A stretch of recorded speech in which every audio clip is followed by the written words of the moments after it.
Жаңыңызға қайырлы күн, менің оқырмандарым, менің қазақша каналыма қош келдіңіздер.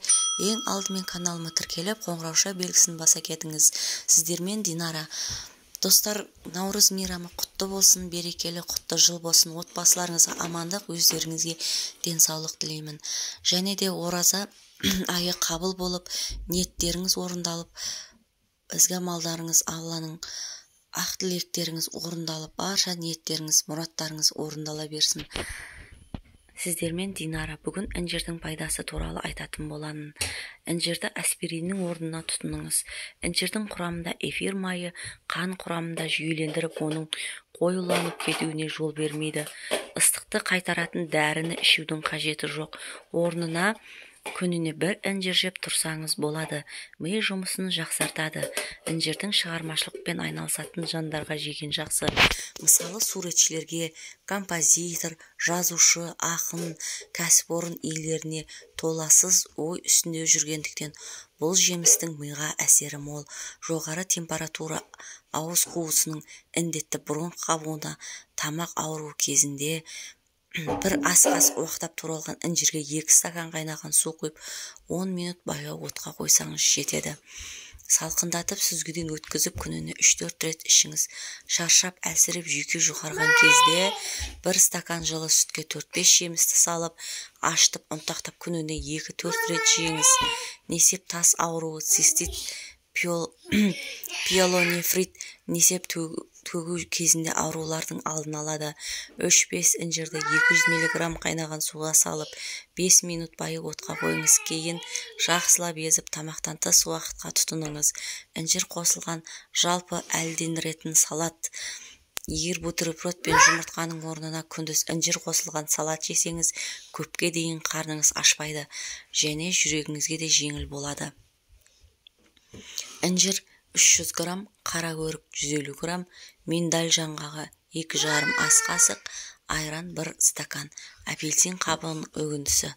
Қара өрікті суға салып, содан соң інжірмен бірге жуып жұқалап тураңыз. Миндаль жаңғағының қайнаған сумен жібітіп, қабығын аршып үгітіңіз. Барлығын араластырып, апельсин қабығының үгіндісіне сеуіп, үстіне айран құйыңыз. Қант салудың қажеті жоқ. Құранда кейбір тамақтар мен өсімдіктер аттары анық аталып етілген. Кейбір тағам түрлерінің Құранда аталуы көзі ашық адамдардың ойландыратын анық. Бұл тамақтардың Құранда аталатындай неде пайдасы бар? Уақыт өтіп ғылыми зерттеулер жүргізілгеннен кейін көптеген тамақтардың пайдасы мен зияны анықталуда.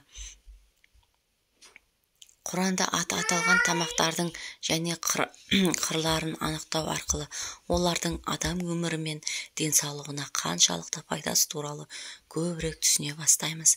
Қасиетті Құран кәрімде аталған жемістердің бірі тин, інжір сүресі. Тин інжірдің арабша атауы. Бұл сүренің алғашқы аятында ұлы жаратушымыз інжірге және зәйтүнге серт деп баяндайды. Олай деуінің себебі інжір мен зәйтүн пайдалы жеміс. Адамның денсаулығы мен өсуіне айтарлықтай әсер етеді. Ауруларын алдын алады. Һәм дәмі тіл үйретін азық-түлік сауда-саттық тұрғысында пайдалары жетерлік. Інжір түт тұқымдасына жататын субтропикалық жеміс.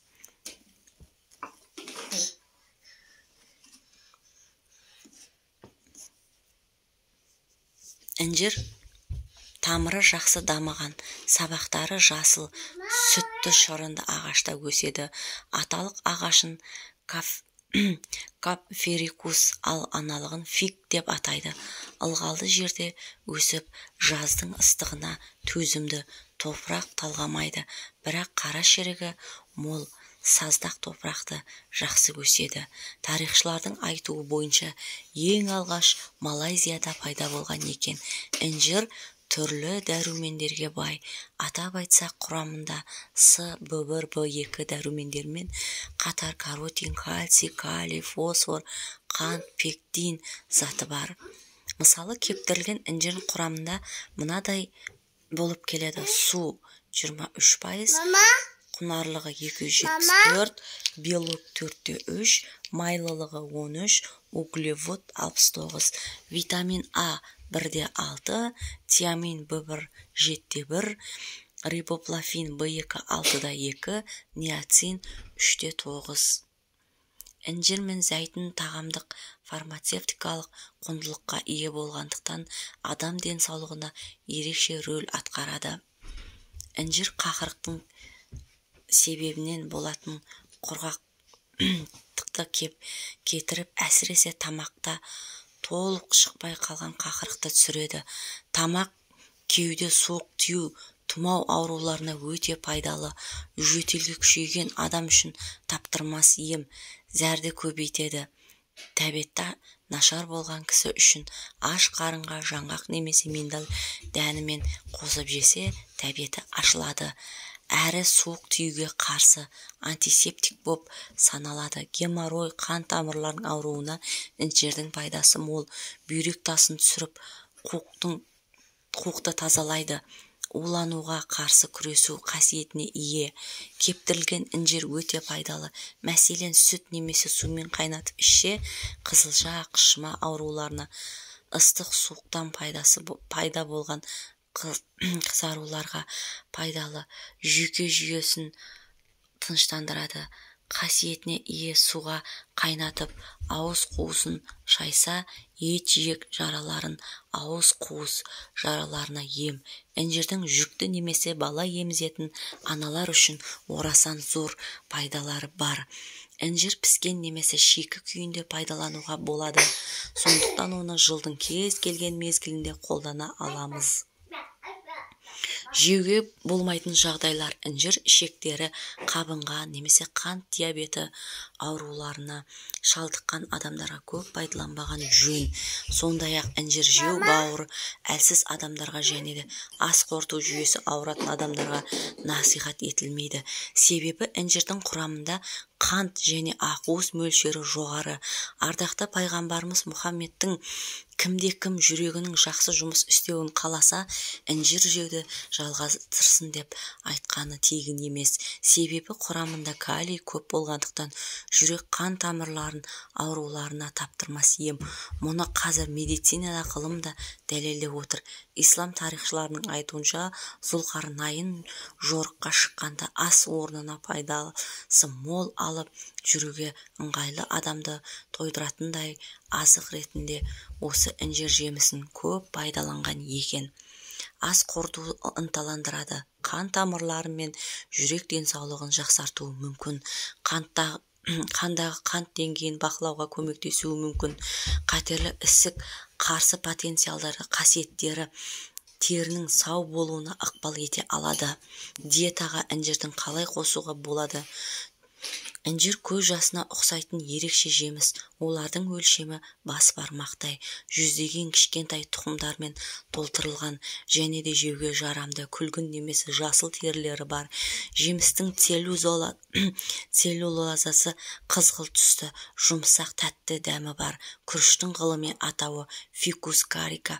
Інжір және олардың жапырақтары қоректің заттарға бай және денсаулыққа көптеген әлеуетті артықшылары береді.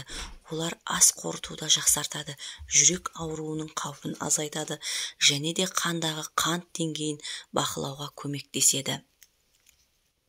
Жоғары температура, ауыз қуысының індеті, бронх қабыну, тамақ ауру және де басқа ауруларға емдік қасиеті өте мол.